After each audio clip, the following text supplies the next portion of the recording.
পৃথিবী বড় স্বার্থপর, দুনিয়া বড় স্বার্থপর। দুনিয়া কাউরে জায়গা দেয় না, দুনিয়া কাউরে জায়গা দেয় না। এত মজবুত পাইলিং করে যেই বিল্ডিং বানাইলাম, দুনিয়া তারে থাকতে দেয় না। যা বেটা যা, যা তুই লাথি দিয়া বাইর করে যা, কবরে যা, কবরে যা। দুনিয়া কাউরে থাকতে দেয়। দুনিয়া কত ক্ষমতাধরকে মাটির নিচে ফেলাই দিছে, দুনিয়া কত সম্পদ আলাকে মাটির নিচে ফেলে দিছে, দুনিয়া কত সুন্দরী নারীকে মাটির নিচে ফেলাই দিছে, মাটির সাথে রেজা রেজা করে ফেলছে। আজ আর চেহারা নাই, আজ আর রূপ নাই, আজ আর যৌবন নাই, আজ আর ক্ষমতা নাই।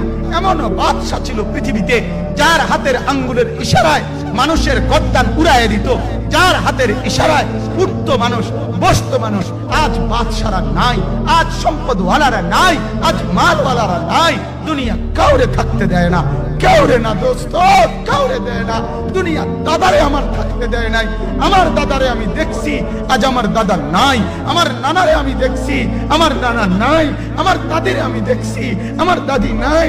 আমার নানিরে আমি দেখছি, আমার নানি নাই। আমার বাবারে আমি দেখছি, 14 লক্ষ টাকা বাবার পেনশনের আমি সব ডাক্তারের পিছনে খরচ করে ফেলছি, বাড়ির ফসলের জমি বিক্রি করে ফেলছি। আমার বাপ যেন না মরে বারবার বারে হসপিটালে নিছি, কিন্তু দুনিয়া আমার বাপকে থাকতে দেয় নাই। আমার বাপ কবরে চলে গেছে, দুনিয়া কাউরে থাকতে দেয় না, কাউরে না, কাউরে না, কাউরে না, কাউরে না। আমার বাপ দুনিয়া কাউরে থাকতে দেয় না। তুমি থাকবা না, তুমি থাকবা না। দুনিয়ার ধোকায় পড়ো না বাপ, দুনিয়ার ধোকায় পড়ো না। মাকে বুঝান, আজ মারা বেসামাল হয়ে গেছে, আজ বোনেরা বেসামাল হয়ে গেছে, বেপরদার উৎসব তুলে দিছে। এটা যেন আল্লাহর সাথে যুদ্ধ করছে। আল্লাহ করোনা না, তুমি আরো কিছু দাও, আমরা বেপরদিকে ছাড়বো না। যুবক ছেলেগুলো যেন বলতেছে, আল্লাহ তুমি করোনা দেওয়ার চাই দাও। অশ্লীল ছবি দেখা, ফেসবুকে নর্তকী দেখা আমরা ছাড়বো না। দেখি তুমি কি করতে পারো, তুমি যা করার করো। দোকানদার ব্যবসায়ীরা হারামের লেনদেন করা বন্ধ করছে না, সুদখোর সুদ ছাড়ছে না, ঘুষখোর ঘুষ ছাড়ছে না, নাফরমান আর জিনাকার ব্যভিচারী এরা কেউ কিছু ছাড়ছে না। বেহায়ার বেপর্দা নারী তার অশ্লীলতার বেহায়াপনা ছাড়ছে না। মুসলমান তার ঘরের টেলিভিশনের নর্তকীর আওয়াজ তো বন্ধ করছে না। হায় করোনা কিভাবে যাবে, আযাব কিভাবে যাবে বলেন, বলেন, বলেন আপনারা।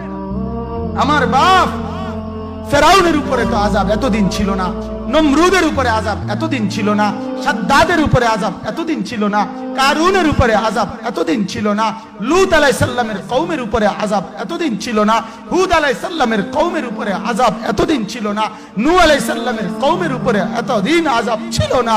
আজ আমরা মালিককে এই পরিমাণ নারাজ করছি, মালিক এত বেশি নারাজ।